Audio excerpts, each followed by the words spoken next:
اعوذ باللہ من الشیطان الرجیم بسم اللہ الرحمن الرحیم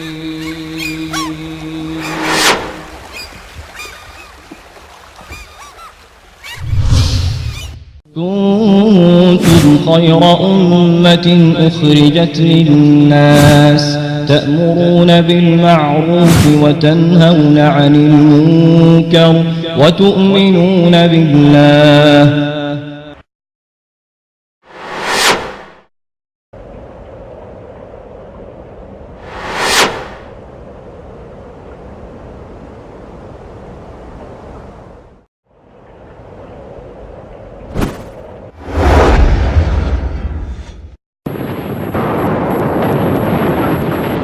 إنما صنعوا كيد ساحر ولا يفلح الساحر حيث أتى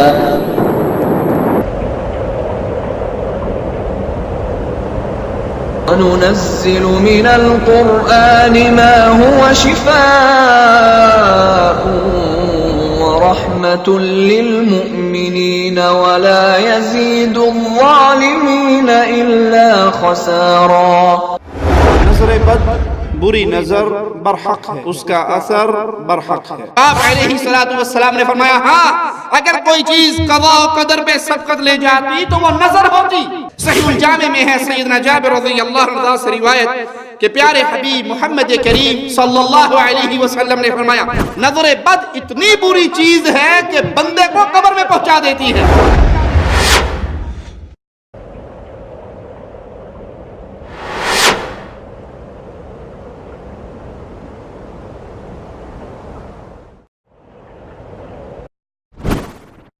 صاحب میں نے اب یہاں پہ بیٹھنا ہے، یہاں پہ اب میں نے چلا کرنا ہے، اور اس وقت خون ان کے ہاتھ میں لگا ہوا ہے، الو کا ان کے مطابق یہ خون ہے۔ آپ اس وقت یہ مٹکا اندر سے دیکھ سکتے ہیں۔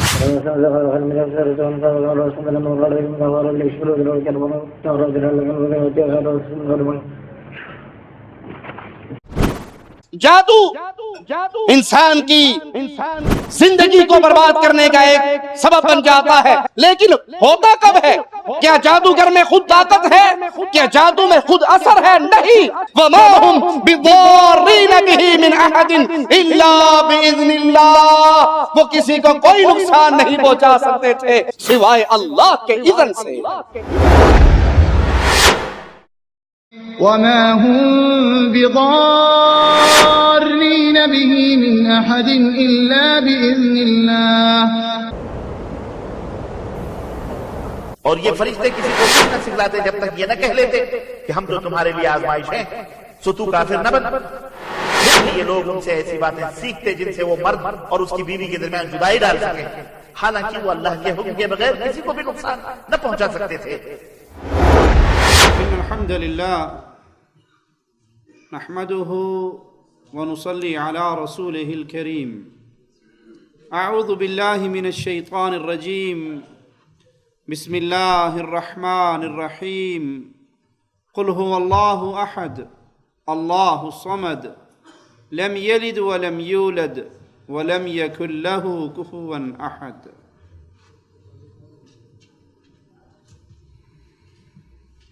نظر بد بری نظر برحق ہے، اس کا اثر برحق ہے۔ شریعت اسلامیہ میں اس کا علاج بھی بیان کیا گیا ہے۔ بعض لوگ نظر بد کے تصور کا ہی انکار کر دیتے ہیں، لیکن حقیقت میں نظر بد، اس کی تاثیر، اس کا انکار عقل مند انسان نہیں کر سکتا۔ آئیے قرآن حکیم کے الفاظ میں، قرآن حکیم میں بیان کردہ ہوا قصے میں نظر بد کے بارے میں ایک واقعہ سنتے ہیں۔ یعقوب علیہ السلام جب اپنے بیٹوں کو اور بنیامین کو ان کے ساتھ روانہ کرتے ہیں تو شہر میں داخل ہوتے وقت ایک نصیحت کرتے ہیں۔ کہتے ہیں میرے بیٹو لا تدخلوا من باب واحد وادخلوا من ابواب متفرقہ، جب تم شہر میں داخل ہو تو سارے کے سارے ایک ہی گیٹ سے، شہر کے کسی ایک دروازے سے اندر داخل نہ ہونا، کیونکہ ان کے بیٹے انتہائی خوبصورت، بڑی پیاری جسامت والے، تو ان کو منع کرتے ہوئے کہتے ہیں کہ تم سارے کسی ایک دروازے سے داخل نہ ہونا۔ اور اس میں حکمت، اس بات سے منع کیوں کیا گیا کہ تم سارے بھائی جب ایک دروازے سے داخل ہوں گے تو کسی کی نظر بد نہ تمہیں لگ جائے، بلکہ مختلف دروازوں سے، کوئی اس دروازے سے داخل ہو اور کوئی دوسرے دروازے سے داخل ہو، مختلف دروازوں سے داخل ہونا۔ وَمَا أُغْنِي عَنْكُم مِّنَ اللَّهِ مِن شَيْءٍ إِنِ الْحُكْمُ إِلَّا لِلَّهِ عَلَيْهِ تَوَكَّلْتُ وَعَلَيْهِ فَلْيَتَوَكَّلِ الْمُتَوَكِّلُونَ۔ تم سب ایک دروازے سے داخل نہ ہونا، بلکہ الگ الگ دروازوں سے داخل ہونا، اور میں تمہیں اللہ کی طرف سے آنے والی کسی چیز سے بچا نہیں سکتا۔ اگر اللہ نے تمہاری قسمت میں کچھ لکھ دیا ہے تو میں اس سے تمہیں بچا نہیں سکتا، کیونکہ حقیقی قدرت، کنٹرول، حکومت وہ صرف ایک اللہ کی ہے، اسی کے ہاتھ میں ہے، اسی پہ میرا بھروسہ ہے، اور ہر بھروسہ کرنے والا اسی پہ بھروسہ کرتا ہے۔ وَلَمَّا دَخَلُوا مِنْ حَيْثُ أَمَرَهُمْ أَبُوهُمْ مَا كَانَ يُغْنِي عَنْهُمْ مِنَ اللَّهِ مِنْ شَيْءٍ إِلَّا حَاجَةً فِي نَفْسِ يَعْقُوبَ قَضَاهَا، وہ وہاں سے داخل ہوئے جہاں سے ان کے بابا نے انہیں حکم دیا تھا، یعنی مختلف دروازوں سے شہر کے اندر داخل ہوئے، حالانکہ اللہ تعالیٰ کے فیصلے سے یہ چیز انہیں بچا نہیں سکتی تھی، یہ تو یعقوب علیہ السلام کی خواہش تھی جس کو انہوں نے پورا کیا۔ وَإِنَّهُ لَذُو عِلْمٍ لِمَا عَلَّمْنَاهُ وَلَكِنَّ أَكْثَرَ النَّاسِ لَا يَعْلَمُونَ، اور یقیناً وہ علم کے حامل تھے، نبوت کے علم کے حامل تھے جو ہم نے انہیں عطا کیا، حالانکہ اکثر لوگ اسے نہیں سمجھتے۔ امام ابن کثیر رحمہ اللہ ان دونوں آیتوں کی تفسیر میں بیان فرماتے ہیں کہ اللہ تعالیٰ نے یعقوب علیہ السلام کے اس واقعے کی طرف اشارہ کیا جب انہوں نے اپنے بچوں کو حکم دیا کہ تم شہر میں داخل ہوتے وقت سارے مل کے کسی ایک دروازے سے نہ جانا، بلکہ بٹ کر ٹکڑوں میں ہو کر مختلف دروازوں سے داخل ہونا۔ اس وقت کا واقعہ ہے جب یعقوب علیہ السلام نے بنیامین کو ان کے ساتھ روانہ کیا تھا، اور سیدنا عبداللہ ابن عباس کا قول بھی اس کی تفسیر میں یہ ہے کہ انہوں نے ایسا کیوں کیا؟ نظر بد کے ڈر کی وجہ سے، کہ کہیں تمہیں کسی کی نظر نہ لگے، سارے بھائی اکٹھے داخل نہ ہونا۔ ان کے بچے انتہائی خوبصورت تھے، تو یعقوب علیہ السلام کے دل میں یہ ڈر پیدا ہوا باپ ہونے کے ناطے کہ کہیں میرے بیٹوں کو نظر نہ لگے۔ اور نظر بد ایسی بری چیز ہے جو شاہ سوار کو سواری سے نیچے گرا دیتی ہے۔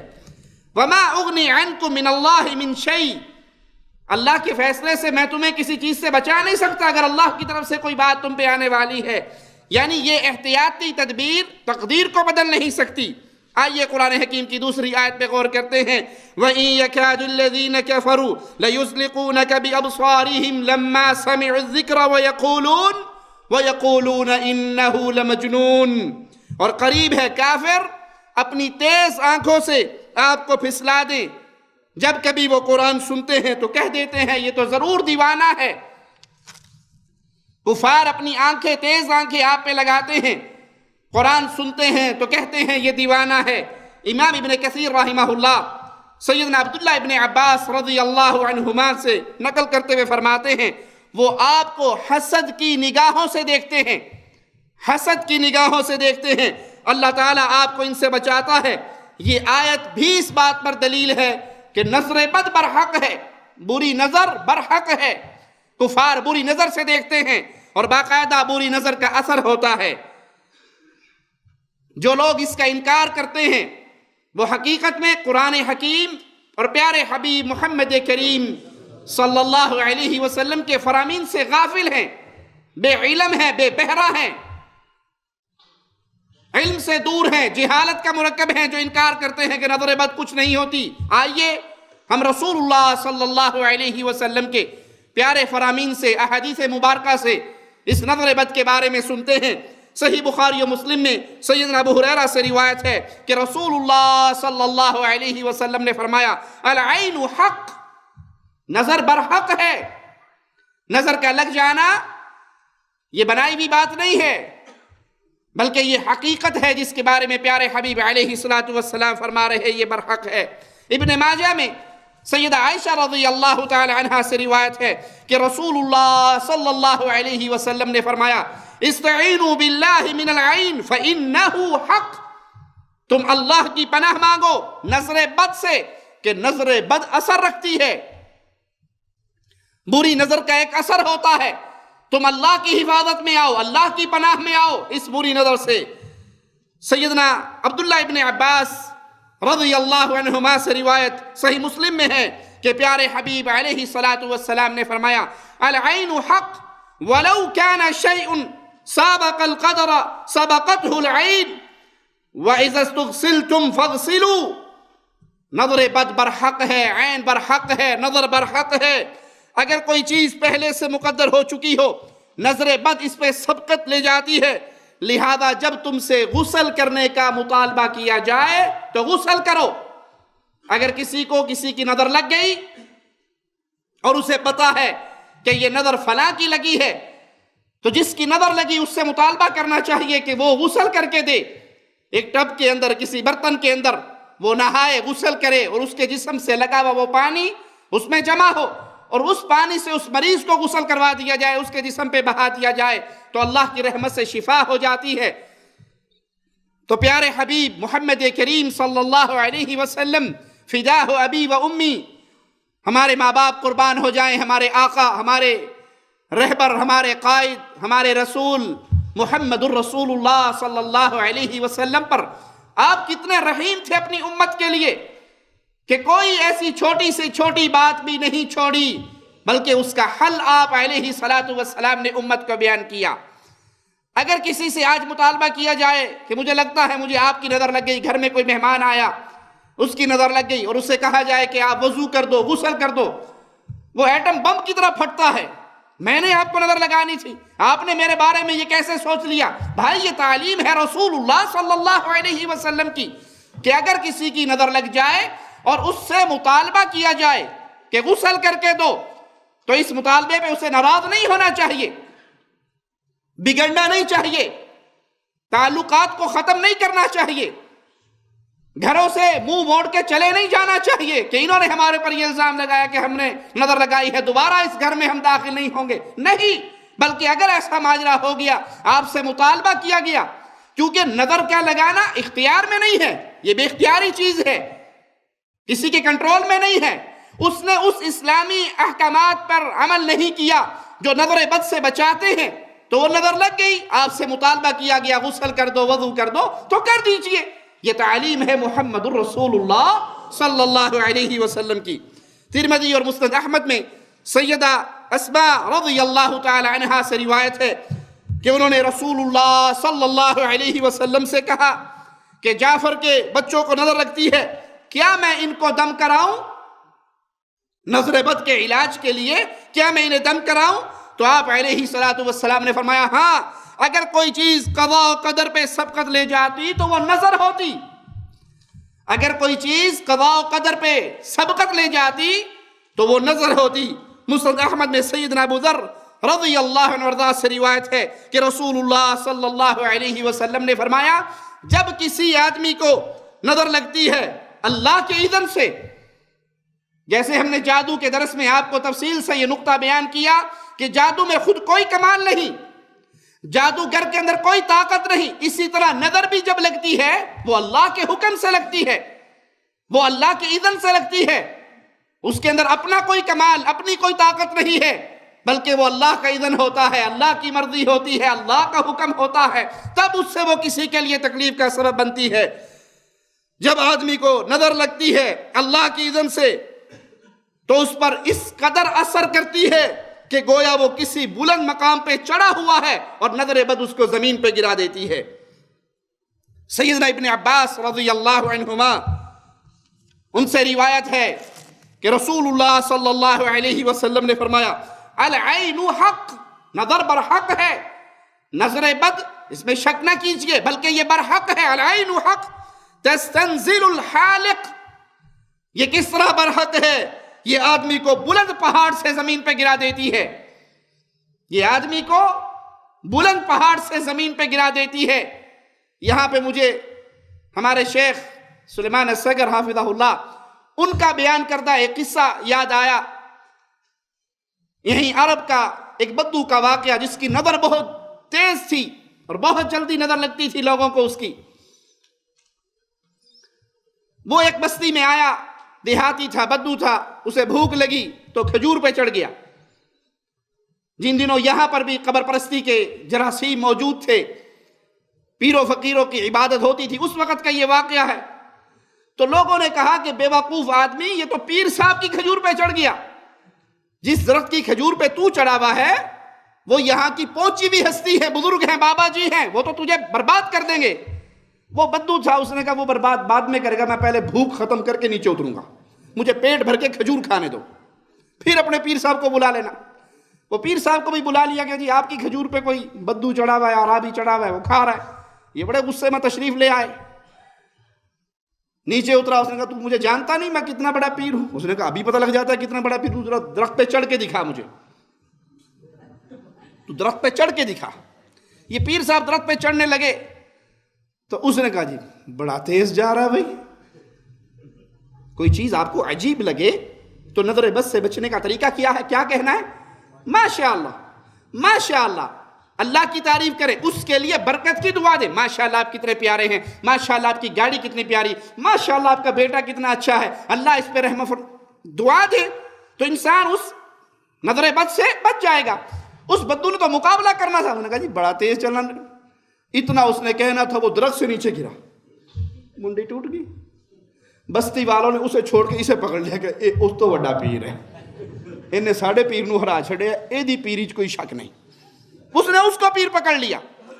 تو پیارے حبیب علیہ السلام کا فرمان کیا ہے کہ نظر بد برحق ہے، یہ آدمی کو بلند پہاڑ سے زمین پہ گرا دیتی ہے، اوپر سے نیچے پھینک دیتی ہے۔ صحیح الجامع میں ہے سیدنا جابر رضی اللہ عنہ سے روایت کہ پیارے حبیب محمد کریم فداہ ابی و امی صلی اللہ علیہ وسلم نے فرمایا العین تدخل الرجل القبر، نظر بد اتنی بری چیز ہے کہ بندے کو قبر میں پہنچا دیتی ہے۔ نظر بد اتنی بری چیز ہے، یہ برحق ہے، اس کا اثر اتنا زیادہ ہوتا ہے، یہ اچھے بھلے آدمی کو قبر میں پہنچا دیتی ہے۔ وَتُدْخِلُ الْجَمَلَ الْقِدْرِ، اچھے بھلے اونٹ کو دیگچی میں پہنچا دیتی ہے۔ بندے کو نظر لگی، بیماری کا حملہ ہوا، وہ مر کے قبر کے اندر چلا گیا، سواری کو نظر لگا دی، اونٹ کو نظر لگا دی، اس کو نظر لگنے سے وہ اچھا بھلا اونٹ بیمار ہوا، مرتبہ دیکھ کے مالک نے اس کو ذبح کیا اور اس کا گوشت پکا لیا، تو یہ اونٹ کو دیگچی میں پہنچا دیتی ہے، آدمی کو قبر میں پہنچا دیتی ہے۔ اور پیارے حبیب علیہ السلام کے جتنے فرامین ہیں، اس کا آغاز کہاں سے ہو رہا؟ العین حق، نظر برحق ہے۔ امام بخاری سیدنا جابر رضی اللہ عنہ سے روایت کرتے ہیں کہ رسول اللہ صلی اللہ علیہ وسلم نے فرمایا میری امت میں قضاء و قدر کے بعد سب سے زیادہ مرنے والوں کی تعداد نظر بد کی وجہ سے ہوگی۔ روایت کو پھر سنیے، حسن درجے کی روایت ہے۔ پیارے حبیب نے فرمایا میری امت میں قضاء و قدر کے بعد سب سے زیادہ مرنے والوں کی تعداد نظر بد کی وجہ سے مرنے والوں کی ہوگی۔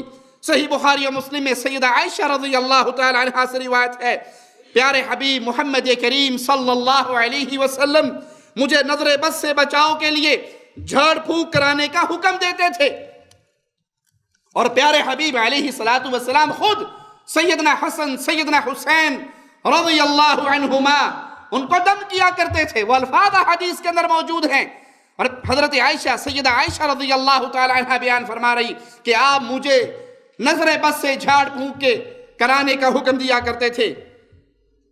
امام مسلم رحمہ اللہ سیدنا انس رضی اللہ عنہ سے روایت کرتے ہیں کہ رسول اللہ صلی اللہ علیہ وسلم نے اجازت دی ہمیں جھاڑ پھونک کرنے کی نظر بد کے لیے اور زہریلے جانور کے کاٹنے کے لیے۔ اگر کسی پہ نظر لگی ہے تو اسے دم کیا جائے، علاج کیا جائے قرآن حکیم کی آیات سے. اسی طرح کسی کو سانپ نے کاٹا، بچھو نے کاٹا، زہریلے جانور نے ڈس لیا ہے تو اس کے علاج کے لیے بھی قرآن حکیم سے رقیہ کیا جائے، دم کیا جائے. صحیح بخاری و مسلم میں سیدہ ام سلمہ رضی اللہ تعالی عنہا سے روایت ہے کہ رسول اللہ صلی اللہ علیہ وسلم نے ان کے گھر میں ایک لڑکی کو دیکھا جس کے چہرے پہ سیاہ یا سرخ دھبے تھے، نشان تھے. آپ علیہ الصلوۃ والسلام نے دیکھ کر کہا کہ اس لڑکی پہ نظر کا اثر ہے، اس پہ دم کیا جائے، جھاڑ پھونک کی جائے، قرآنی آیات سے اس کا علاج کیا جائے، دم کیا جائے، کیونکہ اسے کسی کی نظر لگی ہے اور اس کی آثار اس کے چہرے سے واضح ہیں. صحیح مسلم میں سیدنا جابر سے روایت ہے کہ رسول اللہ صلی اللہ علیہ وسلم نے آل حزم کو سانپ کے کاٹے ہوئے کے لیے جھاڑ پھونک کرنے کی اجازت دی اور سیدہ اسماء سے کہا کیا وجہ ہے؟ میں اپنے بھائی کے بچوں کو کمزور دیکھ رہا ہوں، کیا انہیں کچھ ہو گیا ہے؟ تو سیدہ نے کہا نہیں، ان کو نظر بد لگ جاتی ہے. تو آپ نے فرمایا کہ انہیں جھاڑ پھونک کرو، ان پہ دم کرو، اس کا علاج کرو. اگر کسی پہ نظر لگ جائے اس کا علاج اللہ کی کتاب اور محمد کریم صلی اللہ علیہ وسلم کی احادیث مبارکہ سے آپ کی سکھائی ہوئی دعاؤں کے ذریعے کیا جائے. یہ تو قرآن حکیم اور پیارے نبی علیہ الصلوۃ والسلام کے احادیث مبارکہ کے دلائل تھے. آئیے سلف صالحین کے اقوال سنتے ہیں، ائمہ دین کے اقوال سنتے ہیں، نظر بد کے حوالے سے ان کے فرامین کو اپنے سامنے رکھتے ہیں. امام ابن کثیر رحمہ اللہ فرماتے ہیں نظر بد کی تاثیر اللہ تعالیٰ کے حکم سے ہوتی ہے اور ایسے ہی نظر بھی لگتی ہے. نظر بد، بری نظر جب کسی کو لگتی ہے اس میں جو تاثیر ہے وہ اللہ کے حکم سے ہے. اللہ کے حکم کے بغیر کائنات میں کچھ نہیں ہو سکتا. گلاب کے پھول میں جو خوشبو ہے وہ حقیقت میں اللہ کے حکم سے ہے. کسی کی آواز پیاری ہے تو وہ اللہ کے حکم سے ہے. پانی اگر کسی کو بہا کے لے جاتا ہے تو اس پہ اللہ کا حکم غالب ہے. دنیا کی کسی چیز میں کوئی قوت، کوئی طاقت نہیں ہے. جو کچھ ہمیں نظر آ رہا ہے وہ اللہ کے حکم سے ہے، وہ اللہ کے امر سے قائم ہے. امام ابن کثیر رحمہ اللہ فرماتے ہیں اگر کسی پہ نظر اثر کرتی ہے، نظر بد لگتی ہے تو اس میں جو تاثیر ہے وہ اللہ کے حکم سے ہے. ابن حجر رحمہ اللہ بیان فرماتے ہیں نظر کی حقیقت یہ ہے کہ کسی چیز کو اچھا سمجھ کر کوئی خبیث طبع انسان حسد سے دیکھتا ہے اور نتیجتاً دیکھی جانے والی چیز اس کو تکلیف محسوس ہوتی ہے. کسی کے پاس کوئی چیز اچھی ہے، اگر وہ شریف طبع انسان ہوگا تو اسے دیکھ کے سبحان اللہ کہے گا، ماشاء اللہ کہے گا، اللہ برکت دے بھائی، اللہ آپ کو اور دے. اور جس کو حسد ہوگا، تکلیف ہوگی، خبیث ہوگا، وہ اس کو تعجب کی نظر سے اور بری نظر سے دیکھے گا. وہ یہ نہیں سوچتا کہ اس کو یہ پیاری چیز اللہ نے دی ہے تو میں بھی اللہ سے مانگوں. وہ اللہ سے مانگنے کی بجائے وہ اس نعمت کو دیکھتا ہے حسد، بغض، عداوت، کینہ اس کی نظر سے. اچھا ان کے پاس گاڑی ہے، میری تو ایڑیاں پھٹ گیاں ٹوٹ کے. ان کے بچے اتنے اچھے ہیں، میرے بچے تو صبح شام گالیاں دیتے ہیں. اب اس کے پیچھے کہانی نہیں دیکھنی کہ اس کی ماں تربیت کر رہی ہے اور اس کی ماں سوئی رہتی ہے، یہ فرق نہیں دیکھنا. لیکن حسد کی آگ، بغض کی آگ وہ اس کے اندر بھڑکتی ہے، وہ اس کے اندر جاگتی ہے. شریف آدمی اگر کسی کے پاس اچھی چیز دیکھتا ہے تو فوراً اپنے اللہ کے سامنے روتا ہے، اے اللہ مجھے بھی یہ دے دے، جو انعام تو نے فلاں پہ کیا ہے وہ مجھے بھی دے دے. اور جو خبیث طبع انسان ہوتا ہے وہ اللہ کے در سے نہیں لگتا، وہ اسی پہ جل جل کے راکھ ہوتا ہے اور اپنی زہریلی آنکھوں کے تیر ان کے اوپر برساتا ہے. وہ اولاد ہو، وہ مال ہو، وہ گاڑی ہو، وہ کسی کی نیک بیوی ہو. کہتے ایک بادشاہ جب بھی جمعہ پڑھنے کے لیے مسجد میں آتے تو مسجد کے گیٹ کے دائیں اور بائیں دو فقیر بیٹھے ہوتے تھے. ایک فقیر بادشاہ کو دیکھتے ہی کہتا اللہ تو نے اکبر کو بہت کچھ دیا، مجھے بھی دے. دوسرا کہتا اکبر تجھے اللہ نے بہت کچھ دیا ہے، مجھے بھی دے۔ ایک بادشاہ کو دے کر کس کو پکارتا؟ شہنشاہ اعظم کو، یہ بادشاہ ہے، تو نے اس کو بہت کچھ دیا ہے، اللہ اس کو بھی تو نے دیا ہے نا، تو مجھے بھی دے۔ دوسرا فقیر کہتا کہ نہیں، میں ڈائریکٹ مانگ نہیں سکتا، میں وسیلے کا قائل ہوں، بادشاہ تجھے اللہ نے بہت کچھ دیا، تو مجھے دے۔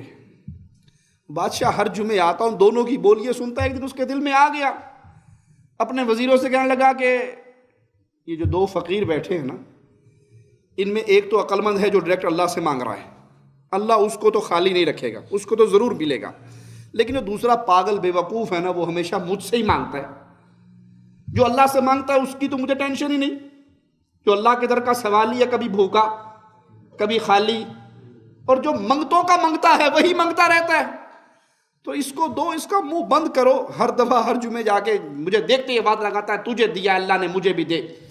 تو وہ مغل بادشاہ تھے، ان کا اپنے رواج تھے، انہوں نے ایک برتن، ایک سراہی، اس کے اندر نیچے سونے کا خزانہ رکھا اور اس کے اوپر کھیر سجائی اور اس فقیر کو دے دی، یہ بادشاہ نے تیرے لیے ہدیہ بھیجی۔ اس نے بیٹھ کے کھانی شروع کر دی وہیں پہ۔ اب تھے تو دونوں پیٹی بھائی، دکان تو دونوں کی ایک ہی تھی، اب ساسا کھیر کھا رہا ہے اور ساسا اس کو چھیڑ رہا ہے، اللہ ہی دے گا، اللہ مجھے دے، اللہ مجھے دے، لے لا اللہ کو۔ بادشاہ نے بھیج دی تھی، میں نے کھیر بھیجی، کھیر، شاہی کھیر کھا رہا ہوں، کتنی مزیدار ہے، اور تو اللہ ہی دے گا، اللہ ہی دے گا۔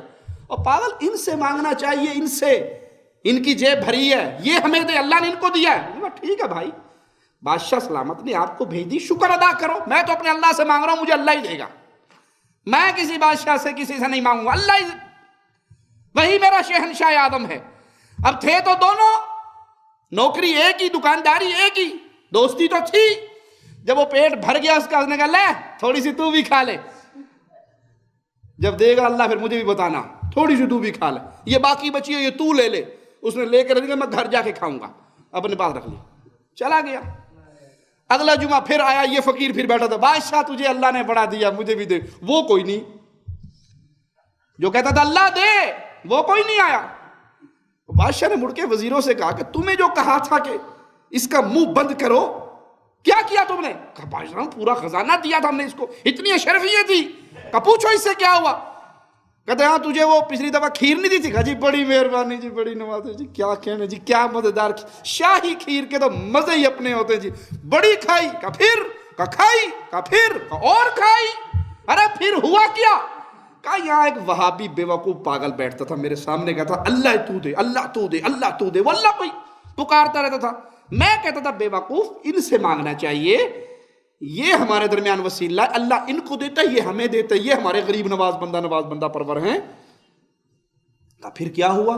کہا وہ جو تھوڑی سی کھیر آخر میں بچ گئی تھی، میں نے اس بے وقوف وہابی فقیر کو دے دی۔ کہا پھر اللہ نے اس کو دے دیا، وہ اللہ سے جو مانگتا تھا اللہ نے اس کو دے دیا۔ نظر لگانے والے خبیث طبع انسان، اگر تجھے کسی چیز پہ تعجب ہوا ہے تو حسد کی آگ میں کیوں جل رہا ہے کہ ان کے پاس گاڑی ہے، ان کے پاس بچے اچھے ہیں، ان کی بیوی اتنی پڑھی لکھی ہے، نیک ہے، ان کے پاس کار کوٹی ہے، ان کی جیب بھری۔ بھائی اس کو یہ سب کچھ دیا کس نے؟ کوئی ہے اللہ کے علاوہ؟ اور کیا اللہ کے خزانے تیرے لیے خالی ہو گئے؟ جو یہاں حسد کی آگ میں جل رہے ہو، نظریں لگا رہے ہو اور آنکھوں سے شعلے ٹپک رہے ہیں، کسی کی نیک اولاد کو دیکھ کے برداشت نہیں ہوتا، کسی کی خوشیوں بھری زندگی میاں بیوی کے تعلقات دیکھ کے تم سے برداشت نہیں ہو رہا، تم اس کی بات پہ حسد کرنے کی بجائے، نظریں لگانے کی بجائے، آگ سے آنکھوں سے تیر برسانے کی بجائے اس اللہ کے در پہ کیوں نہیں جھکتے کہ اللہ تو نے ان کو یہ کچھ دیا ہے، مجھے بھی دے دے، ان کی اولاد اتنی اچھی ہے، میری اولاد کو بھی اچھا کر دے، ان کی بیوی اتنی اچھی ہے، میری بیوی کو بھی دین کی سمجھ دے دے۔ جو کچھ اس کو دیکھ کے حسد کر رہے ہو، نظر لگا رہے ہو، تعجب کے اندر مر رہے ہو، ہونا یہ چاہیے شریف طبع انسان کا کام یہ ہے کہ وہ اس خالق اور مالک کے در سے لگ جاتا ہے، اس کو پکارتا ہے، اس سے سوال کرتا ہے کہ اے اللہ تو عطا کرنے والا ہے، تو نے فلاں کو اتنی اچھی چیز عطا کی ہے، تیرا شکر ہے مولا، وہ بھی میرا مسلمان بھائی ہے، تو نے اس کو دیا ہے تو اسی طرح تو مجھے بھی عطا فرما دے۔ امام ابن اثیر رحمہ اللہ فرماتے ہیں، کہا جاتا ہے فلاں کو نظر لگ گئی، یہ اس وقت کہا جاتا ہے جب کسی کی طرف کوئی دشمن یا حاسد حسد کرنے والا وہ دیکھے اور اس کی وجہ سے وہ بیمار ہو جائے. کسی کی اولاد کو حسد کی آنکھ سے بری نظر سے دیکھے اور وہ اولاد بیمار ہو جائے. کسی کی سواری کو بری نیت سے دیکھے اور وہ سواری خراب ہو جائے. کسی کی بیوی کے اوپر بری نظریں رکھے اور حسد کے جذبات اپنے دل میں پیدا کرے اور ان کا میاں بیوی کا آپس میں معاملہ تعلق نظر کی بنیاد پہ خراب ہو جائے. یہ جب کوئی انسان کوئی دشمن اس طرح کرتا ہے, کوئی حسد کرنے والا کرتا ہے, کوئی تعجب کرنے والا کرتا ہے, تب اس کو یہ نظر لگتی ہے. امام ابن قیم رحمہ اللہ فرماتے ہیں کہ ایک گروہ نے اپنی کم عقلی کی وجہ سے نظر بد کی تاثیر سے انکار کر دیا اور کہنے لگے یہ وہم ہے, اس کی کوئی حقیقت نہیں, یہ صرف ایک خیال ہے. ان لوگوں کی کم عقلی اور جہالت پر ہمیں افسوس ہوتا ہے. حالانکہ کسی بھی مذہب اور قوم سے تعلق رکھنے والا اہل دانش عقل مند انسان نظر کے اثر سے انکار نہیں کر سکتا, اگرچہ اس کے اسباب اور اس کے اثر کی وجہ مختلف ہو سکتی ہے. نظر بد کی تاثیر کبھی ملنے کی وجہ سے ہوتی ہے. آپ کے گھر میں کوئی مہمان آئے, آپ کی گھر والی, آپ کی زوجہ محترمہ, وہ ماشاءاللہ وقت پہ اٹھتی ہے, بچوں کے کام بھی کرتی ہے, کچن کا کام بھی کرتی ہے, مہمانوں کو ڈیل بھی کرتی ہے, اور آپ کے لیے بھی اس نے وقت بچا رکھا ہے. اور جو آپ کے گھر میں گیڑا مارنے آئے ہیں اس بیچاری کو صرف چارپائی پہ کروٹیں بدلنے کے علاوہ کوئی اور کام نہیں ہے.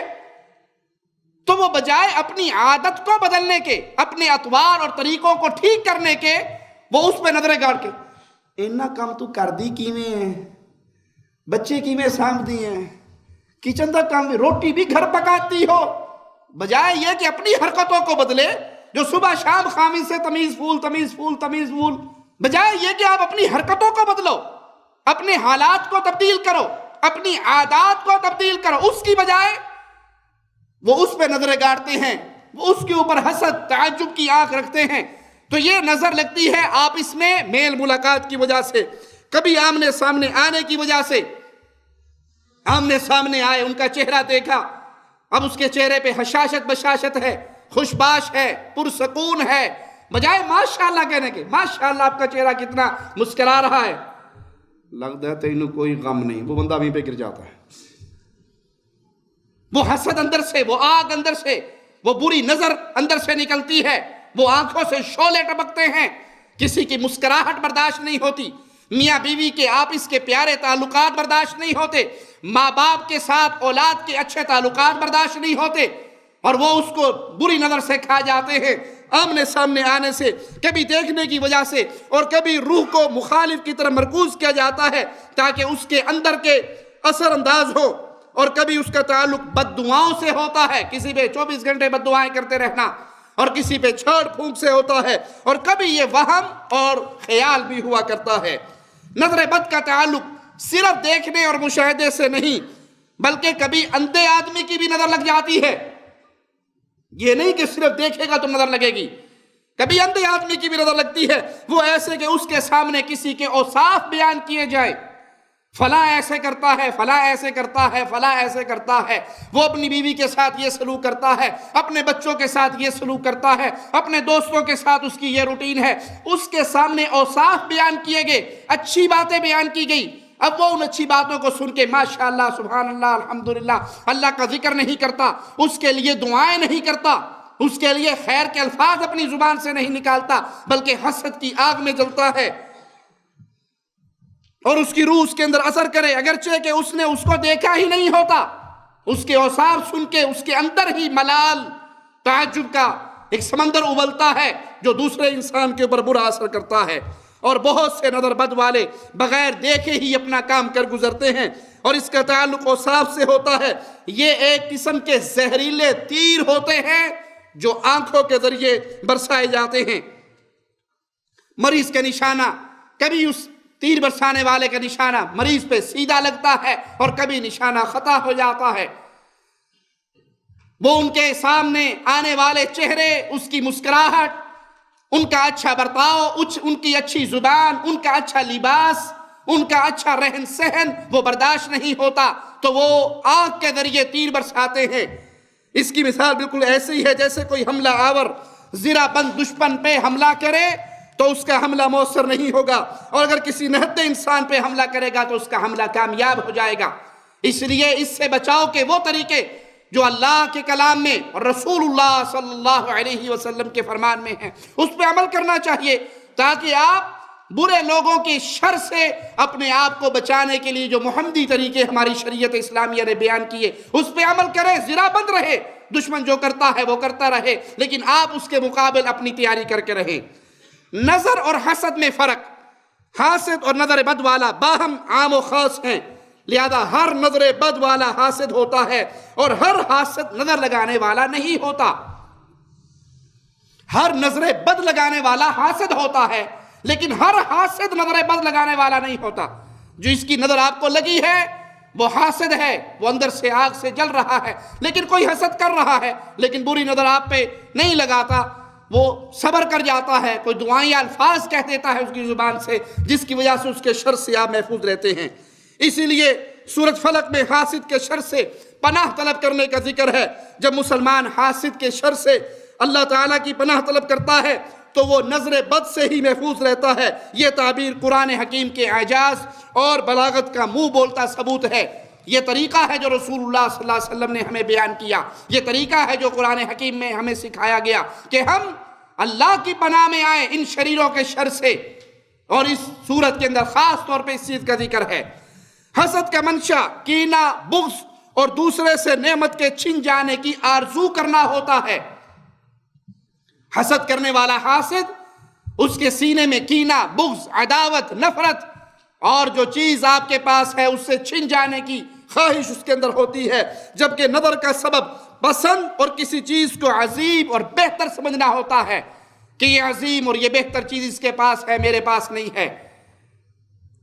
حسد اور نظر کا نتیجہ ایک ہی ہوتا ہے، حسد کا اور نظر کا نتیجہ ایک ہی ہوتا ہے کہ دونوں مقابل کے لیے ضرر اور نقصان کا سبب بنتی ہیں، جبکہ دونوں کا مصدر مختلف ہے۔ حسد کا مصدر دل کا جلنا اور مخالف کی نعمت کو زیادہ سمجھنا، اس کے چھن جانے کی تمنا اور آرزو کرنا۔ نظر کا مصدر آنکھوں کی قوت کا برا اثر ہونا، اس لیے نظر سے کبھی ایسی چیزیں متاثر ہوتی ہیں جن سے حسد نہیں کیا جاتا، جیسے جمادات ہے، فصل ہے، جانور ہیں۔ جانور سے کسی کو کیا حسد ہوگا، لیکن وہ جو نعمت اس کے پاس ہے، اس نعمت کے ہونے کی وجہ سے وہ اس پہ حسد کرتا ہے۔ کوئی بھی آدمی جب کسی چیز کو تعجب اور گہرائی سے دیکھے اور ساتھ ہی اس کی روح اور نفس ایک مؤثر کیفیت سے دوچار ہو تو مخالف پر اس کا برا اثر ہوتا ہے۔ کسی پہ تعجب کی نگاہ ڈالے، گہرائی سے دیکھے، وہ آنکھیں گاڑ کے، آپ کے گھر میں کوئی مہمان آیا ہو، وہ آنکھیں گاڑ کے آپ کے اوپر بیٹھا ہے، یا آپ کی کوئی بچی بہت خوبصورت ہے، بہت پیاری ہے، چھوٹی بچی ہے 2-3 سال کی، وہ گھر میں کھیلتی پھرتی ہے۔ کئی ایسی بیماری ہوتی ہیں عورتوں کو، وہ گھر میں آئیں گی تو وہ اس بچی سے نظر نہیں اٹھاتی، وہ کھیل رہی ہے، اس کی آنکھیں اس کے پیچھے پیچھے ہیں، اسے نہیں پتا گھر میں کون ہے کون نہیں، بس اپنی آنکھیں ایک کے اوپر ٹکا کے بیٹھی ہیں۔ 2-4-5 منٹ نہیں گزرتے بچی بستر پہ اور بخار کے اندر تڑپ رہی ہوتی ہے۔ آپ کو کسی کی بچی اچھی لگی ہے، کوئی بچہ کھیلتا ہوا پیارا لگا ہے، خوبصورت لگا ہے، تو ماشاءاللہ کہے، اچھے الفاظ کہے، اپنے چہرے کو موڑ لیں، اپنی نظروں کو موڑ لیں، کیونکہ نظر کا مصدر آنکھ ہے، اور باس آتی ہی اس پروگرام سے ہیں کہ آج ان کے گھر کا بیڑا غرق کر کے جانا ہے۔ وہ آنکھیں لگا کے بیٹھی ہیں، کبھی گھر پہ، کبھی ان کے مال پہ، نتیجتاً ان کے اوپر مصیبت، آزمائش کے طور پہ یہ چیز نازل ہوتی ہے۔ کوئی انسان اپنے آپ، اپنی ذات اور اپنے مال سے حسد نہیں کرتا، لیکن وہ انہیں نظر لگا بیٹھتا ہے، ان شریعت کے اصولوں پہ عمل کرتے ہوئے ماشاءاللہ، سبحان اللہ، الحمدللہ، اللہ کا ذکر نہیں کرتا، لیکن تعجب کی نظر سے دیکھ بیٹھتا ہے، جس سے اس کی نظر لگ جاتی ہے۔ حسد کا وقوع صرف کینہ پرور اور خبیث النفس انسان سے ہوتا ہے، جبکہ نظر کسی نیک آدمی کی بھی لگ جاتی ہے۔ آپ سے حسد جو کرے گا وہ خبیث الطبع انسان ہوگا، اس کے جی کے اندر خواہش یہ ہوگی کہ بس آپ کی پاس جو یہ نعمت ہے یہ برباد ہو جائے۔ لیکن نظر کا معاملہ اس سے برعکس ہے، وہ نیک آدمی کی بھی لگ سکتی ہے اگر وہ شریعت کے بیان کردہ ان اصولوں پہ عمل نہ کرے۔ جب وہ کسی چیز کو پسندیدگی سے دیکھے حالانکہ وہ اس کا زوال نہیں چاہتا ہوتا۔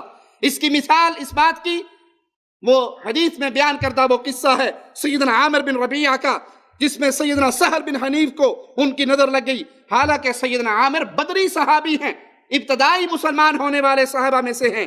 اس لیے مسلمان کو چاہیے جب وہ کسی ایسی چیز کو دیکھے جو اس کو بھلی لگے، اچھی لگے، تعجب کا کوئی جذبہ دل میں پیدا ہونے لگے، تو فوراً اس پر اس کی برکت کے لیے دعا کرے۔ اللہ تیرے مال میں برکت دے، اللہ تیری گاڑی میں برکت دے، اللہ تیری اولاد میں برکت دے، اللہ تیرے گھر والوں میں برکت دے، اللہ تیرے گھر میں برکت دے، تیری سواری میں برکت دے، تیری صحت میں برکت دے، تیرے چہرے پہ اللہ رحمت فرما۔ فوراً اللہ کا ذکر کرے اور اس کے لیے اللہ سے برکت اور خیر کا سوال کرے تاکہ وہ آپ کی بری نظر سے محفوظ رہے۔ اسی طرح جنات کی نظر بھی انسانوں کو لگ جاتی ہے، جیسے انسان کی نظر انسان کو لگتی ہے، اسی طرح جنوں کی نظر، جن کی نظر وہ بھی انسان کو لگتی ہے۔ آئیے اس کی دلیل ترمذی اور ابن ماجہ میں سیدنا ابو سعید رضی اللہ عنہ سے جو روایت ہے اس کو سنتے ہیں۔ فرماتے ہیں کہ رسول اللہ صلی اللہ علیہ وسلم جنوں کی نظر سے پناہ مانگا کرتے تھے، پھر انسانوں کی نظر سے پناہ مانگتے تھے، پھر جب سورۃ الفلق اور سورۃ الناس نازل ہوئی اس کے بعد آپ نے ان کو پڑھنا اختیار کیا اور باقی چیزوں کو چھوڑ دیا۔ نظر بد اگر لگ جائے تو اس کا علاج کیا ہے؟ اس نظر کو اتارنے کا طریقہ کار کیا ہے؟ اس نظر کو اتارنے کے لیے اللہ کا واسطہ دے کے آپ سے کہتا ہوں کہ کبھی کسی عامل باغا، بنگالی بابا، کالے علم پیلے علم کے ماہر بابا ان کے دروازوں پہ نہ جائیے، کبھی پیروں فقیروں کے پیچھے نہ دوڑیے، کبھی تعویذ فروشوں کے در کر اپنے سر کو نہ جھکائیے، ان کی خاک نہ چھانیے، بلکہ درود و سلام پڑھیں محمد الرسول اللہ صلی اللہ علیہ وسلم پر، جنہوں نے اپنی امت کو ہر بیماری سے بچنے کے لیے ایسے قیمتی نصیحتیں کی ہیں جو اس پہ عمل کرتا ہے اللہ کی رحمت سے اللہ اس بیماری سے شفا دے دیتا ہے۔ پہلا طریقہ کیا ہے؟ اگر آپ کو نظر لگ گئی ہے اور آپ کو پتا ہے کہ ہمارے گھر میں فلاں عورت آئی تھی، فلاں مرد آیا تھا، فلاں سے میری ملاقات ہوئی تھی، اس نے اس طرح تعجب خیز نگاہوں سے مجھے دیکھا تھا، اس کی زبان سے ایسے جملے نکلے تھے، تو سب سے پہلے طریقہ یہ ہے کہ آپ اس سے غسل کروائیں۔ اور اس کی دلیل مسند احمد، نسائی، ابن ماجہ میں سیدنا ابو امامہ بن سہل بن حنیف سے روایت ہے کہ ابو سہل بن حنیف سے انہوں نے مدینہ کے قریب ایک مقام پہ غسل کیا، جب نہانے کے لیے اپنا جبہ اتارا تو اس موقع پر سیدنا عامر وہاں پہ موجود تھے، ان کی نظر پڑی، اور یہ غسل کرنے والے صحابی انتہائی خوبصورت تھے، تو ان کی نظر پڑی ان کے پیارے جسم پہ، تو کہا تمہارا جسم کتنا خوبصورت ہے، تمہاری جلد کتنی پیاری ہے، یہ تو بالکل کماری جلد ہے، اس طرح کے الفاظ کہے، اور وہ صحابی وہیں پہ گر کے بے ہوش ہو گئے اور فوراً شدید بخار کے اندر جکڑے گئے۔ ان صحابی کو گھر لایا گیا، رسول اللہ صلی اللہ علیہ وسلم کو خبر کی گئی، آپ ان کے پاس تشریف لائے اور آپ نے پوچھا کیا تمہیں کسی پہ شک ہے کہ اس کی نظر لگی ہوگی؟ کہا جی یا رسول اللہ صلی اللہ علیہ وسلم، سیدنا عامر وہاں پہ موجود تھے، اور جب میں نے غسل کے لیے اپنا جبہ اتارا تو میرے بدن کو دیکھ کے انہوں نے یہ الفاظ کہے۔ آپ نے سیدنا عامر کو بلایا اور رسول اللہ صلی اللہ علیہ وسلم شدید ناراض ہوئے ان پہ، ان کو بلایا اور ان پہ ناراض ہوئے، اور آپ نے کہا پیارے حبیب علیہ السلام کے بیان کردہ یہ الفاظ خاص طور پہ غور سے وہ لوگ سنیں جو نظر بد کا انکار کرتے ہیں، جو اس کو وہم اور خیال تصور کرتے ہیں، جو اس کو بنائی ہوئی بات سمجھتے ہیں، جو اس کو پرانے دور کے خیالات سمجھتے ہیں کہ نہیں کچھ نہیں ہوتا، سب یہ جھوٹی باتیں ہیں۔ پیارے نبی صلی اللہ علیہ وسلم نے فرمایا کیوں تم میں سے کوئی اپنے بھائی کو قتل کرتا ہے؟ کیوں تم میں سے کوئی اپنے بھائی کو قتل کرتا ہے؟ یہ نظر بد یہ قسم کا قتل ہے۔ کیوں تم میں سے کوئی اپنے بھائی کو قتل کرتا ہے؟ تم نے جب اس کے جسم کو دیکھا تو اس کے لیے برکت کی دعا کیوں نہیں کی؟ ماشاءاللہ کیوں نہیں کہا؟ ان کے لیے خیر کی دعا کیوں نہیں کی؟ اب تم یہ کرو کہ اس کے لیے غسل کرو، ایک برتن میں اس کے لیے غسل کرو، اور اس غسل والے پانی کو اس صحابی کی پیٹھ کی طرف سے ان کے جسم پہ پھینک دیا گیا، اور وہ فوراً شفا یاب ہو گئے، فوراً شفا یاب ہو گئے۔ اگر کسی پہ نظر لگی ہو کسی کی تو وہ دوائیں کرنے کی بجائے یہ طریقہ جو رسول اللہ صلی اللہ علیہ وسلم نے بیان فرمایا، اگر کوئی بندہ ان سے جانتا ہے کہ فلاں گھر میں آیا تھا اس کی نظر لگی ہوگی تو اسے غسل کروائے، اور وہ غسل کا پانی اس کی پیٹھ کی طرف سے اس کے جسم پہ بہا دے، اللہ کی رحمت سے اگر وہ بیماری میں اور بخار میں تڑپ بھی رہا ہوگا وہ نظر اترتے ہی فوراً بالکل صحیح ہو جائے گا۔ امام ابو داؤد سیدہ عائشہ رضی اللہ تعالی عنہا سے روایت کرتے ہیں کہ نبی کریم صلی اللہ علیہ وسلم کے دور میں نظر لگانے والے کو وضو کرنے کا حکم بھی دیا جاتا تھا۔ کسی کو تو آپ نے حکم دیا کہ وہ غسل کرے، اپنے دونوں ہاتھوں کو دھوئے، منہ میں کلی کرے، وہ کلی بھی اسی پانی میں ڈالے، اپنے چہرے کو دھوئے، اپنی بازوؤں کو دھوئے، اپنے سر کو دھوئے، پورے جسم کو دھوئے، اور وہ پانی اسی ایک برتن کے اندر اکٹھا کرے اور وہ پانی پھر مریض پہ بہا دیا جائے۔ اور اس کے ساتھ دوسرا طریقہ یہ ہے کہ اس سے وضو کی ڈیمانڈ کی جائے۔ جس سے ڈیمانڈ کی جا رہی ہے یہ کوئی غیر شرعی ڈیمانڈ نہیں، یہ کوئی ایسا مطالبہ نہیں جس سے آپ بھڑک اٹھے، جس سے آپ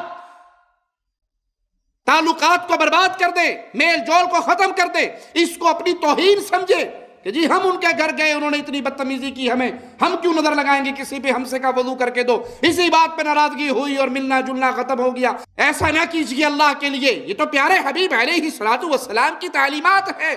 اس کی وجہ سے خاندانوں کو نہ توڑیے، تعلقات کو نہ توڑیے، قطع رحمی کی طرف نہ آئیے بلکہ صلہ رحمی کی طرف آئیے کہ یہ اس کے کنٹرول میں نہیں تھی، اس نے نہیں اللہ کا ذکر کیا اور برکت کی دعا مانگی، نظر لگ گئی، آپ کو وضو کا کہا گیا، آپ وضو کر کے وہ پانی دیجئے۔ اس وضو شدہ پانی سے جس آدمی کو نظر لگی ہے اس سے اس کو غسل کروا دیا جائے۔ اور میں نے ذاتی طور پہ کئی مرتبہ اس بات پہ تجربہ کیا کہ کسی کی نظر لگی، اس سے غسل کروایا گیا یا وضو کروایا گیا اور اس پانی سے اس کو بیمار کو نہلا دیا گیا۔ اللہ کی رحمت سے وہ نہا کے باہر نکلا جیسے گویا اس پہ بیماری کبھی آئی نہیں تھی۔ دوسرا طریقہ یہ ہے کہ جس آدمی کے اوپر یہ حملہ ہوا، جو مریض ہے، اس کے سر پہ ہاتھ رکھ کر یہ دعا پڑھیں جو دعا صحیح مسلم کے اندر موجود ہے۔ بسم اللہ یرقیک واللہ یشفیک من کل داء یؤذیک ومن شر کل نفس او عین حاسد اللہ یشفیک بسم اللہ یرقیک۔ اس دعا کو یاد کریں، اس دعا کو سب سے پہلے اپنی بیگم کو یاد کروائیں، اپنی گھر والی کو یاد کروائیں، رٹا دیں اس کو یہ دعا۔ اور کوئی بھی گھر کے اندر مہمان آئے اور چلا جائے اور آپ سمجھے کہ آپ کا بچہ بیمار ہو گیا ہے، آپ کی بچی بیمار ہو گئی ہے، یا میاں بیوی کے آپس کے تعلقات جو بڑے اچھی پیار محبت سے گزر رہے تھے وہ بالکل ایسے ہو گئے کہ ایک دوسرے کو پہچاننا ہی چھوڑ دیا، وہ اپنے کمرے میں پڑی، وہ اپنے کمرے میں پڑا، تو سمجھ جائیے کہ آپ کے باہمی تعلقات پہ نظر لگی ہے۔ اور یہ بیماری بھی عورتوں میں ہوتی ہے، ایک دوسرے کے خامند کو ٹٹولنا، تیرا بندہ کی ہو جائے، کی کردا ہے تیرے نال، کیویں رہندا ہے، اور وہ چھوڑ میرا بندہ باش کیا کہنا میرے بندے، وہ اتنا اچھا ہے، وہ یہ کرتا ہے، وہ یہ کرتا ہے، وہ یہ کرتا ہے، وہ لمبی لسٹ سنائی، وہ اندر سے ٹھنڈا، ہائے میرے والا تو کچھ بھی نہیں کرتا، لڑتا ہی رہتا ہے۔ وہ جو ہائے تھی نا، اس ہائے نے آپ کا ایسا بیڑا غرق کیا، مہینہ پورا گزر گیا، وہ آپ کو نہیں جانتی، آپ اس کو نہیں جانتے۔ آپ کمرے میں آتی ہے وہ نکل جاتی، وہ کمرے میں آتی ہے آپ نکل جاتے۔ تو سمجھ لیجئے کہ جو پہلے اتنے اچھے تعلقات تھے اور بغیر اختلاف کے، بغیر لڑائی کے، بغیر کسی وجہ کے، بغیر کسی سبب کے وہ ختم ہو گئے، ضرور کوئی ڈین گیڑا مار کے گئی ہے۔ تو اس سے فوراً اگر وضو کا پانی، غسل کا پانی میسر نہیں ہے تو پھر یہ دعا پڑھ کے جس کو اس مرض کا حملہ ہوا ہے اس کو دم کر دیجئے۔ تیسرا طریقہ یہ ہے کہ مریض کے سر پہ ہاتھ رکھ کر اس دعا سے دم کریں، بسم اللہ یبریک من کل داء یشفیک ومن شر حاسد اذا حسد ومن کل شر کل ذی عین۔ شروع اللہ کے نام سے، اللہ تمہیں اپنے نام کی برکت سے برات بخشے، ہر بیماری سے وہ تمہیں شفا بخشے، اور حسد کرنے والے کے شر سے جب وہ حسد کرے، اور ہر نظر بد کے شر سے اللہ تمہیں محفوظ فرمائے۔ چوتھا طریقہ یہ ہے کہ مریض کے سر پہ ہاتھ رکھ کر یہ دعا پڑھے، اللہم رب الناس اذہب البأس واشف انت الشافی لا شفاء الا شفاءک شفاء لا یغادر سقما۔ مریض کو کہیں کہ اس کو بار بار پڑھے، اور اگر کہیں مریض کے جسم میں درد محسوس ہوتا ہے، اس کا کوئی عضو تکلیف دے رہا ہے، تو وہاں پر وہ ہاتھ رکھے، اور ہاتھ رکھنے کے بعد سورۃ اخلاص پڑھیں، اس سے دم کریں، سورۃ فلق پڑھیں، سورۃ الناس پڑھیں، اور یہ صورتیں پڑھ کے اس پہ دم کر دیں، اللہ کی رحمت سے وہ اس کا درد ختم ہو جائے گا۔ ایک اور طریقہ یہ ہے کہ آپ ایک برتن میں پانی لیں، اس پانی کے اوپر یہی تینوں صورتیں پڑھ کر دم کرے اور اس کے ساتھ یہ دعا بھی ملا لے، اللہم رب الناس اذھب الباس واشف انت الشافی لا شفاء الا شفاءک شفاء لا یغادر سقما، یہ دعا پڑھ کے اور وہ صورتیں پڑھ کے اس کو دم کرے، اللہ کی رحمت سے اللہ اس کو شفا دے گا۔ اور اس کے ساتھ 3 مرتبہ اس دعا کو بھی شامل کر لے، بسم اللہ یرقیک واللہ یشفیک من کل داء یؤذیک ومن کل نفس او عین حاسد اللہ یشفیک۔ یہ دم شدہ پانی جو آپ نے اسے کر کے دیا ہے، اس پانی کو مریض کے اوپر اس طرح بہائیں کہ ایک ہی دفعہ سارا پانی اس کی پشت کی طرف سے ڈالیں جو اس کے جسم پہ بہہ جائے، تو انشاءاللہ اللہ کی رحمت سے اس مریض کو اللہ شفا عطا فرمائے گا۔ تو اگر کسی کے گھر میں یہ تکلیف ہو، وہ ان دعاؤں کو یاد کرے، کوئی حرج نہیں کہ آپ یہ دعائیں لکھوا کے ایک خوبصورت چارٹ کی صورت میں اپنے کمرے میں لگا دیں تاکہ وہ آپ کی آنکھوں کے سامنے رہے اور آپ اس کو پڑھتے رہیں۔ اور اگر آپ کو یہ ڈر ہے کہ کوئی مہمان آنے والے ہیں تو آپ بیماری کا اٹیک ہونے سے پہلے ہی اس کا علاج بھی کر لیں اپنے بچوں کو صبح اٹھ کے، بلکہ بہت اچھا ہو اگر گھر کے اندر یہ روٹین ہو کہ فجر کی نماز کے بعد صبح کی دعائیں پڑھنے کے بعد ان دعاؤں کو بھی ساتھ پڑھ کے اپنے بچوں کو دم کر دیا جائے۔ جب اس طرح اپنے گھروں کو محمدی رنگ میں رنگو گے تو اللہ کی رحمت سے شیطان کے شر سے محفوظ رہو گے، اور اگر شیطان کہیں وار کر بھی جائے تب بھی ہمیں کوئی ٹینشن نہیں ہونی چاہیے۔ کیوں؟ ہمارے پاس علاج محمد الرسول اللہ صلی اللہ علیہ وسلم کا دیا ہوا ہے۔ پیارے حبیب علیہ السلام کی بتائی ہوئی وہ احادیث ہمارے پاس موجود ہیں، قرآن حکیم کی بتائی ہوئی وہ آیات ہمارے پاس موجود ہیں، جن آیات سے ہم اپنے گھر میں ہونے والے شیطانی حملوں کو دفع کر سکتے ہیں، دور کر سکتے ہیں، نکال سکتے ہیں۔ اور یہاں پہ میں اپنے اس جملے کو پھر دہراؤں گا، اللہ کے لیے اپنے گھروں کو پاک کیجئے، شیطانی آلات سے پاک کیجئے۔ گھر کے اندر ڈش انٹینا، گھر کے اندر کیبل، گھر کے اندر گندی فلمیں، گھر کے اندر گندے گانے، جس گھر میں یہ ہوں گی وہاں شیطان کا بسیرا نہیں ہوگا۔ جب شیطان کا بسیرا ہوگا تو جادوگروں کے لیے بھی آسان شکار، جنات کے لیے بھی آسان شکار۔ اس لیے حدیث میں آتا ہے جب اپنے گھر میں داخل ہوں تو داخل ہونے کی دعا پڑھیں۔ جب آپ گھر میں داخل ہونے کی دعا پڑھیں گے، جو شیاطین آپ کے ساتھ لگے ہوئے ہیں وہیں پہ رک جائیں گے، وہ آگے نہیں آئیں گے۔ وہ کہیں گے بس اس نے اب بسم اللہ ولجنا و بسم اللہ خرجنا وعلی اللہ ربنا توکلنا یہ الفاظ کہے ہیں، اللہم انی اسألک خیر المولج و خیر المخرج بسم اللہ ولجنا۔ یہ اس نے دعا پڑھ لی، ہمارا اب کام نہیں ہے، ہمارا بسیرا اس گھر میں نہیں ہو سکتا۔ اور جب آپ گنگناتے ہوئے آئیں گے، گانے گاتے ہوئے آئیں گے، یا لڑتے بھڑتے ہوئے آئیں گے، یا گالیاں دیتے ہوئے آئیں گے، اور آپ کو بسم اللہ چابی ڈالتے بسم اللہ کہنا بھی یاد نہیں رہے گا، تو شیطان ساتھ آئے گا نا۔ جب وہ ساتھ آئے گا تو اسی گھر میں سوئے گا آپ کے ساتھ۔ اسی لیے حکم ہے جب گھر میں آؤ تو اللہ کا ذکر کر کے، گھر سے نکلو تو اللہ کا ذکر کر کے، جب کھانا کھانے لگو اگر آپ نے بسم اللہ کہا تو شیطان وہیں پیچھے ہٹ جائے گا کہ اس کھانے میں ہمارا حصہ، اس کھانے میں ہمارا حصہ۔ اور جب آپ نے کھانا کھاتے ہوئے لقمہ اٹھاتے ہوئے بجائے بسم اللہ کہنے کے کچھ اور الٹی سیدھی منہ سے نکالی تو شیطان آپ کے اس کھانے میں بھی شریک ہو جائے گا۔ جب میاں بیوی کی قربت ہو اور اس وقت آپ اللہ کے نبی صلی اللہ علیہ وسلم کی سکھائی ہوئی دعا نہیں پڑھیں گے تو شیطان آپ کے ساتھ وہاں پر بھی شریک ہوگا۔ تو اپنی اولاد کو بچائیے شیطان سے دعائیں یاد کر کے، اپنے گھر کو بچائیے شیطان سے دعائیں یاد کر کے، اپنے کھانے اور رزق کو بچائیے شیطان سے دعائیں یاد کر کے۔ جب رسول اللہ صلی اللہ علیہ وسلم نے اتنی کھلی کھلی باتیں ہمیں بیان کر دی اور ہم اس کو یاد نہ کریں، ہم اس پر عمل نہ کریں، اور پھر رونا یہ روئیں کہ جی ہمارے اوپر کسی نے کچھ کر دیا ہے، کوئی تعویذ کر دیے ہیں، کوئی ٹونا کر دیا ہے، کوئی جادو کر دیا ہے، کوئی نظر لگا دیا۔ بھائی جب گوشت کو کھلا ایک تھال میں ڈال کے صحن میں رکھ کے آپ چلے جاؤ گے تو بلیاں نہیں آئیں گی اس کے اوپر؟ جب آپ اس کو فریج میں رکھ کے کمرے کو لاک لگا کے جاؤ گے، کوئی کتا کوئی بلا کمرے میں آ کے فریج کھول کے تو بوٹی نہیں کھا سکتا نا۔ وہ کب حملہ کرتا ہے؟ جب وہ اوپن باہر رکھا ہوا ہو۔ جب ہمیں شریعت اسلامیہ نے جنات، شیاطین، بری نظر والوں سے بچنے کے سارے طریقے سکھا دیے، ہم اس پہ عمل نہ کریں اور رونا یہ روئے کہ ہمارے گھر میں یہ ہو گیا، تو قصور کس کا نکلا؟ قصور کس کا نکلا؟ قصور ہمارا نکلا۔ لہذا اللہ کے لیے اپنے گھروں کو محمدی گھر بنائیے، اپنے گھروں سے ٹیلی ویژن، ڈش انٹینے، گانے، فلمیں، گندی تصویریں، دیواروں پہ سجی ہوئی سینریاں، وہ سیاسی لیڈروں کی ہوں یا مذہبی لیڈروں کی ہوں یا کسی اور پارٹی کی ہوں، ان سب کو اتار دیجیے۔ جس گھر میں تصویر لٹکائی جاتی ہے رحمت کا فرشتہ قدم، جس گھر میں کتا شوقیہ پالا جاتا ہے رحمت کا فرشتہ۔ یہ حدیث سنی بھی ہے یا نہیں؟ سنی بھی ہے۔ اپنے اپنے گریبان میں جھانکو، اس کے باوجود کس کس کے کمرے کے اندر فلمی اداکاروں کی تصویریں، سیاسی رہنماؤں کی تصویریں یا پیر و فقیر و بابا حضرت جی کی تصویریں لگی بھی نہیں ہیں؟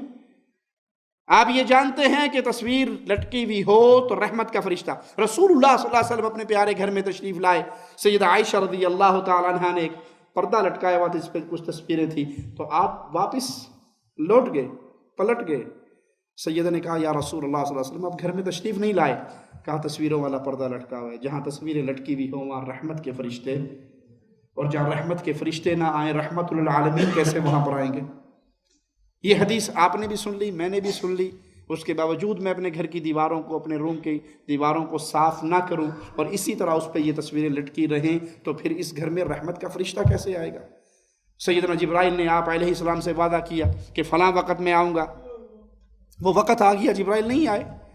آپ علیہ السلام کے ہاتھ میں ایک سٹک تھی، ایک لاٹھی تھی، آپ نے اس کو پھینکا اور کہا اللہ کے ملائکہ تو نہیں بھولتے، کیوں؟ وہ اللہ کے حکم سے آتے ہیں، اور وعدہ تھا اور وہ نہیں آئے۔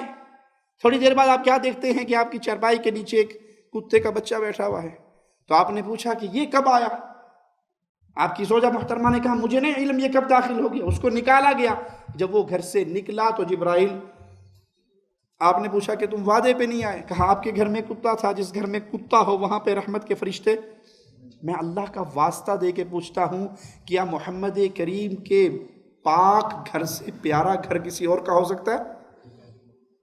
جی، پیارے حبیب علیہ السلام کے مبارک بابرکت پاکیزہ گھر سے پاکیزہ گھر کسی اور کا ہوگا؟ اس میں بھی اگر کتا آ جائے تو رحمت کا فرشتہ۔ اور جب ہم شوقیہ اعلیٰ سے اعلیٰ نسل کے گھر کے اندر کتے پالیں، آج کل تو رواج ہو گیا کتوں کو اپنے ساتھ کھلانا پلانا، اپنی گاڑی میں سفر کرنا، اپنے کندھوں پہ چڑھانا، اسے ساتھ گھوم کے لے کے پھرنا، جیسے یہی اس کا چھوٹا بیٹا ہے اور بیٹا اس کا نہیں ہے۔ اتنی عزت انسانوں کی نہیں ہوتی جتنی عزت اس جانور کی ہوتی ہے، اس ڈش انٹینے کی برکات سے۔ جو انگلش فلمیں دیکھتے ہیں، جو بے حیا عورتوں کو، بدکارہ عورتوں کو دیکھتے ہیں، پچھلے دنوں مجھے یورپ کا ایک دورہ کرنے کا موقع ملا تو میں واپس آیا، ایک صاحب نے پوچھا آپ گئے تھے کیسا لگا؟ میں نے کہا انسان سے زیادہ کتے کی عزت دیکھی میں نے وہاں پہ۔ ہر عورت نکلتی ہے گھر سے تو بندہ اس کے ساتھ اس کا خامد ہو یا نہ ہو، پیڑی جی نسل کا کتا ضرور نہ لوئے گا۔ یہ ان کی عادات تھی، یہ ہماری نہیں، یہ ہماری شریعت نے ہمیں نہیں دی۔ لیکن آج اسلام کا نام لینے والے ان کے پیچھے لگتے ہوئے، باپ بوڑھا ہو جائے تو اولڈ ہاؤس میں اسے داخل کروا آئیں گے، لیکن اپنے گھر سے کتے کو نہیں نکالیں گے، باپ کو نکال دیں گے۔ کہاں ہماری عقلیں چلی گئی؟ تو اللہ کے لیے اللہ کی شریعت پہ عمل کیجئے۔ اللہ سے دعا ہے اللہ ہمارے گناہوں کو معاف فرمائے، اللہ ہماری خطاؤں کو معاف فرمائے، اللہ ہماری سیاہکاریوں کو معاف فرمائے، اللہ ہمیں زندہ رکھے، ایمان پہ رکھے، اللہ موت دے اس حال میں دے، اللہ ہم سے راضی ہو، ہم اپنے اللہ سے راضی ہوں۔ اقول قولی هذا واستغفر الله لي ولكم ولسائر المسلمين فاستغفروه انه هو الغفور الرحيم۔